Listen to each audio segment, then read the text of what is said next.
एजीएफटी जयपुर और जिला पुलिस की संयुक्त टीमों ने जिले में संगठित अपराधियों के खिलाफ बड़ी कार्रवाई करते हुए अलसुबह 4 बजे से सुबह 7 बजे तक 15 ठिकानों पर एक साथ दबिश दी। इस अभियान का नेतृत्व वरिष्ठ पुलिस अधिकारियों के निर्देशन में किया गया, जिसमें सूरजगढ़, पिलानी, खेतड़ी, खेतड़ी नगर, मेहाड़ा व बयाई थाना क्षेत्र शामिल रहे। कार्रवाई के दौरान हार्डकोर अपराधी अनिल उर्फ सुनील के भाई विक्रम गुर्जर के कब्जे से 28 जिंदा कारतूस बरामद किए गए। वहीं हार्डकोर अपराधी संजय उर्फ बचिया के भाई निखिलेश गुर्जर के पास से एक देसी पिस्टल व 3 जिंदा कारतूस जब्त किए गए। दोनों आरोपियों के खिलाफ शस्त्र अधिनियम के तहत मामला दर्ज कर गिरफ्तार कर लिया है। इसके साथ ही सक्रिय अपराधी श्रवण भालोटिया और उसके ठिकानों पर दबिश देकर 4 संदिग्धों को डिटेन कर गहन पूछताछ की जा रही है, जबकि एक अन्य आरोपी नितिन बढ़िया मौके से फरार मिला, जिसकी तलाश जारी है। इस संयुक्त ऑपरेशन में एजीएफटी के पुलिस निरीक्षक, उप निरीक्षक सहित 150 से अधिक जवान और ईआरटी कमांडो शामिल रहे। आज MN Dinesh sir additional DG ANTF AGTF के निर्देशन में उनकी एक स्पेशल टीम आई थी, जिसमें आरपीएस अधिकारी एंड डिप्टी एसपी रैंक के अधिकारी और ईआरटी की टीम आई थी, जो इमरजेंसी रिस्पांस टीम होती है, हमारी स्पेशल टीम होती है दबिश एंड इमरजेंसी के लिए। उस टीम के साथ और हमारी जो झुंझुनू पुलिस की टीमें थी, उनके साथ करीबन 100 बाहर की जो पुलिस थे और 100 के करीब हमारी ज़िले की पुलिस थी। हमने कई चिन्हित जो गैंग के सदस्य होते हैं, आपने सुना होगा डिफरेंट गैंग हैं, जो उसके सदस्य जो झुंझुनू ज़िले के बाई चांस उनसे ताल्लुक़ रखते हैं, उन अपराधियों के खिलाफ हमने दबिश दी है और हमने उनके ठिकानों पर बड़ी ही बारीकी से सर्च की है। उस सर्च में हमें 2 बदमाशों के पास कारतूस और हथियार मिले हैं।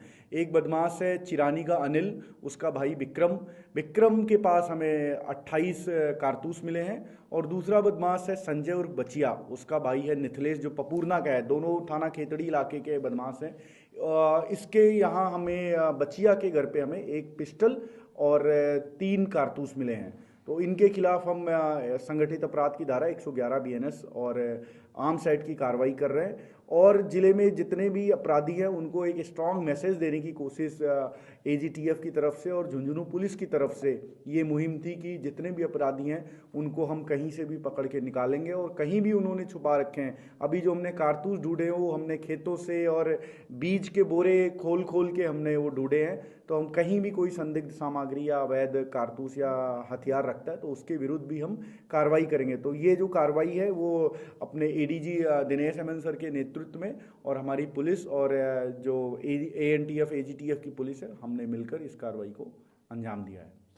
जो 2 बदमाश मैंने बताया, अनिल उसका भाई विक्रम के कब्जे से हमें ये कारतूस मिला है और जो दूसरा बदमाश है संजय और बचिया, उसके जो भाई है निखिलेश, उसके कब्जे से मिला है। दोनों को गिरफ्तार कर लिया गया है।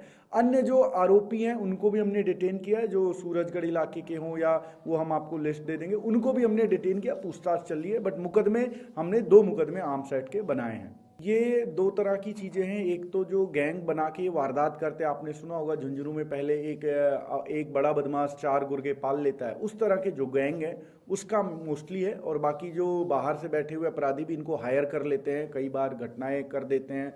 हरियाणा और पंजाब में कई घटनाएं हुई, उस तरह के जो गैंग है जो बाहर बैठे हुए हैं उनके भी सदस्य इसमें शामिल है।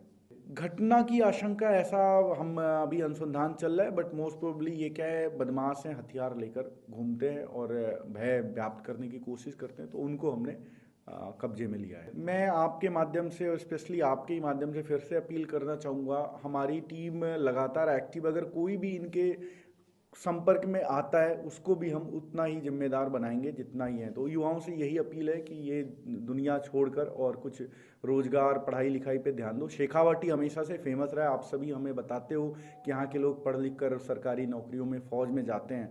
वहाँ पर अगर ऐसे लोग शुरू होते हैं तो मीडिया और हमारी और समाज की जिम्मेदारी है कि इस चीज़ पे अपील करके और उनको पाबंद करें। हम इनके खिलाफ सख्त से सख्त कानूनी कार्रवाई करेंगे।